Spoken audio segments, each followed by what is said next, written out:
Hi guys, welcome back to my channel. Ellargu namaskara. So in our previous videos we saw about how AI is rising, or how currently in our world how technology is being developed, or people are just developing, or the nations which were previously being developing nations are now turning into developed nations. So there's a rise in technology, there's rise in everything that's happening. The reason this is happening in the countries is because the human race or people are being supportive to the government, or there is equal contribution of people. I wouldn't say like males or females, because in our case, like in our country, we see that the finance minister herself is a woman. And a couple of days ago we also celebrated International Women's Day. But it is really surprising to see this news that I came across today that stated where an Indian origin woman has filed a case against a school or a business school in US due to racial discrimination or gender bias. I know this is like so surprising for me, because when we people are like so busy doing things, or we are found in different kinds of things, we are contributing equally towards the success of economy, towards the growth or development of country. Everywhere we are found, everywhere contributing towards the success. But I don't think why these sort of topics are taking the limelight in the 21st century. It shouldn't be a hindrance or hurdle, right, for people who are so talented, for people who are putting themselves to get a change or an impact in today's youngsters, or they're putting themselves in developing the nations. But these sort of things like gender bias or racial discrimination being a hurdle for these kind of people it's really very bad. I feel it's not a good thing in this generation. So what happened? Who was this woman who filed a suit or case in US? Let's see about it. So there was this Indian origin woman who is an associate professor in Wellesley Business School at Massachusetts, who filed a case against the school stating that she had been a victim of racial discrimination and gender bias. Miss Lakshmi Balachandra, who is an associate professor of entrepreneurship. She used to teach various aspects in entrepreneurship and also related to the gender bias topic in the Babson College. So she has expertise in these sorts of topics. However, she used to teach only the topics that were suggested by the faculty there in entrepreneurship.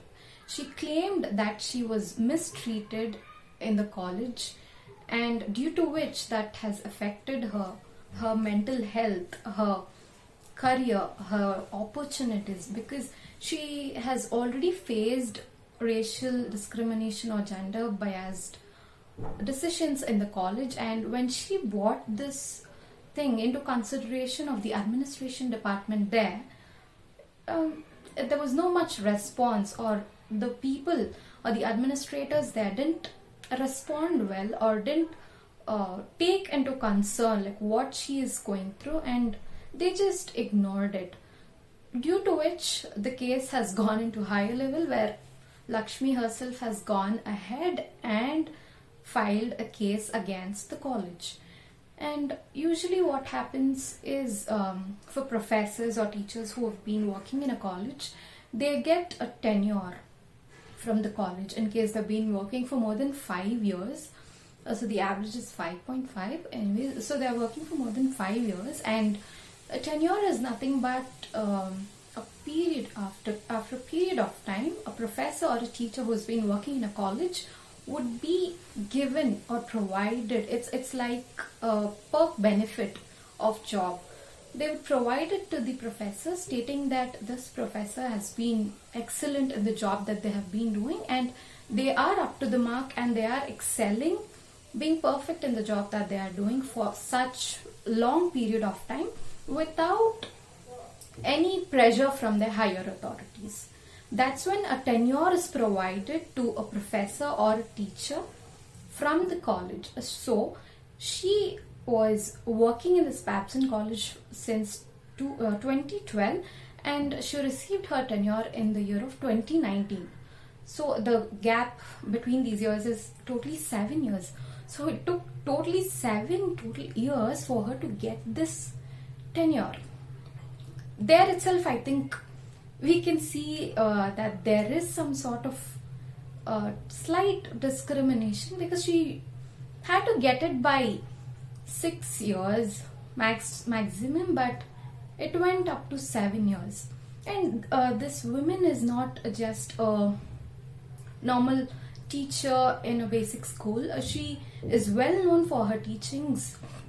She's well known for her teachings in entrepreneurship. You can find her videos on YouTube as well, because she has got expertise in these kind of topics, and she is taught all over the world in most popular business schools like MIT, Sloan Business School in US again, and IBA again, Harvard Business School. So these are most reputed business schools across the world.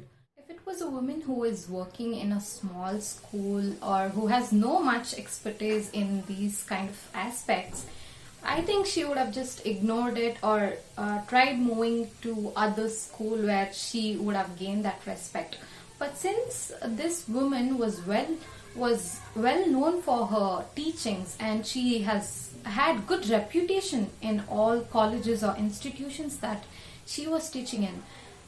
We've already heard about the names of the schools, business schools where she was teaching, like MIT Sloan School of Management and Harvard Business Schools. This is not a small thing, right? So since this woman, she had much knowledge about these aspects, that is the reason she took it to the government level, so that these kind of things won't go unnoticed or just ignored like that. Miss Lakshmi Balachandra also stated or told one person's name who was predominantly or directly was involved in the work environment that causes discrimination, or a group of people who used to call discrimination, the person named Andrew Corbett. And she allegedly told that this person was overseeing the reviews or annual reports of the school and was responsible for reviewing the assignments and allotting or scheduling of the classes. And she told that the person wouldn't give her the elective subjects which she wanted to teach, because she had more expertise in those subjects of entrepreneurship or those subtopics of entrepreneurship, and only the topics he used to provide her, or the subjects which he used to tell, only those topics or subjects she was responsible for teaching. She didn't have a choice of electives, she also mentioned. And she also stated that Babson College predominantly reserves its awards and prizes only for white and male faculty. That's a big statement, which was mentioned on the Boston Globe article on February 27th. Miss Lakshmi also allegedly told that she was refused of leadership roles or opportunities which are usually given for the entrepreneurship professors or teachers, but in Babson College it was predominantly reserved or usually just given like that for males or white people. And after this, what her attorney or what her lawyer has stated is that they have also filed a case in Massachusetts Discrimination Center, stating that she has been faced this kind of discrimination in the college. And on the other part of the story, or what the Babson College has to say about the case or what has happened to Miss Lakshmi Balachandra. So the Babson College says that they take complaints or these kind of issues very seriously, and they would investigate into the issue with proofs provided. And one of the representative of Babson College also mentioned that it's a diverse college where students globally come and are educated in the college, which is a reputed college where they don't find any such cases of discrimination. However, we will have to wait and watch to know what actually happened or what is the truth or fact. And the representative or the report also stated that Miss Lakshmi is causing unspecific or irrelevant damage to the college or the institution, and as she has left to attend a fellowship in National Science Foundation. So we can't come to any conclusions of what has actually happened, because it has to be proven first so that we just tell, okay, this has happened. So what my request to you guys is, please let me know in your opinion what might have happened in this case. Comment your opinions in the comment section, and please let's make sure that these sort of issues won't arise in future. We suppress these sort of issues, only then there will be development of any nation or any field or environment or any industry. Instead of discriminating people between a race or color or gender or anything, let's just stand united as individuals and work for development of our countries. That is when we develop, right? And when people who are talented are being mistreated, or in case they have these kind of insecurities that they are not up to the mark or they are blacks or whites, that's where the problem again arises, and it doesn't lead to a harmonious society. So let's make this world a better place to live in. Thanks for staying tuned till the end of the video. Please like, share and subscribe to my channel. Let's meet in the next video.